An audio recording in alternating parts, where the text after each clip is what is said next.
तर विरोधकांवर उद्धव ठाकरेंनी हल्लाबोल केलाय, त्या संदर्भातल्या टॉप 9 बातम्या बघूया।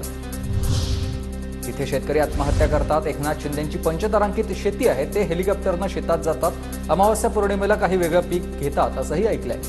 उद्धव ठाकरेंचा मुख्यमंत्री शिंदेंना हा खोचक टोला। असा राज्यात नव्हे देशात दुसरा कोणताही शेतकरी नसेल की जो हेलिकॉप्टरने स्वतःच्या शेतात जातो आणि पंचतारांकित शेती करतो, विशेषतः अमावस्या पौर्णिमेला वेगळं पीक काहीतरी काढतात असं माझ्या कानावर आहे। तर लंडनच्या पंचतारांकित हॉटेलपेक्षा पंचतारांकित शेती बरी, ठाकरेंना शेतातील फळं पाठवणार, एकनाथ शिंदेंचं ठाकरेंना उत्तर। सरकार लाडकी बहिणी योजना आणणार असेल तर लाडका भाऊ योजना देखील आणा, बेकारी वाढली आहे, मुलांनाही मदतीची गरज आहे, पण योजनेची अंमलबजावणी मुनगंटीवार यांच्याकडे देऊ नका, उद्धव ठाकरेंचा निशाणा। ही बहीण जर का योजना तुम्ही आणत असाल तिचं आम्ही स्वागत करतो आहोत, पण लाडका भाऊ सुद्धा योजना आणा आणि त्यांना सुद्धा जसं तुम्ही माझ्या माता भगिनींना लाभ देणार आहात तसं माझ्या भावांना पण द्या, तुम्ही भेदभाव करू नका। तर लाडकी बहीणप्रमाणे लाडका भाऊ योजना आणा, मात्र मुनगंटीवार यांना त्यांची जबाबदारी देऊ नका, ठाकरेंचा हा टोला होता।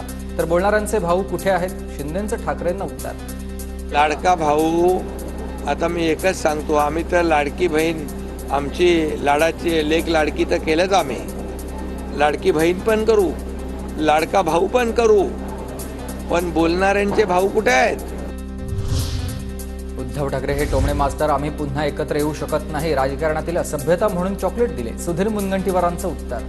अशा पद्धतीने इतक्या मोठ्या पदावर असणाऱ्या नेतृत्वाने अशा पद्धतीने टोमणे मारल्याने ते मोठे होत असेल असं त्यांना वाटत असेल तर तो त्यांचा गैरसमज आहे। आणि म्हणून देवेंद्रजींनी सांगितलं ना, टोमणे मास्टर।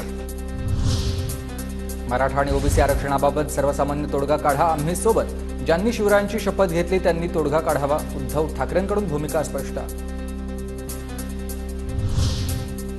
मुंबईतील टॉवर्समध्ये मराठी माणसांनी 50% घरं रिकामी ठेवा, अनिल परब यांच्या मागणीला उद्धव ठाकरेंचाही दुजोरा। थोड़ा टावर मध्ये 50% मराठी माणसांना द्या, कारपोरेशन में आके बैठते हैं आप, तो आपके टावर में दे दो ना 50% मराठी लोग रहेंगे, त्या कारण हे केलं नाही तर आम्ही असताना मराठी भाषा सक्तीची केली ना, आणि या पुढे सरकार आलं होती सुद्धा आम्ही करू। पेपर लीक होतोय आणि राम मंदिरही लीक होत आहे, तरीही सरकारला लाज लज्जा नाही, उद्धव ठाकरेंचा केंद्र सरकारवर हल्लाबोल। विधानसभा निवडणुकीत आम्ही तिसरा उमेदवार उतरवणार, उद्धव ठाकरेंची घोषणा, विधानसभा निवडणूक बिनविरोध होणार नसल्याचं स्पष्ट।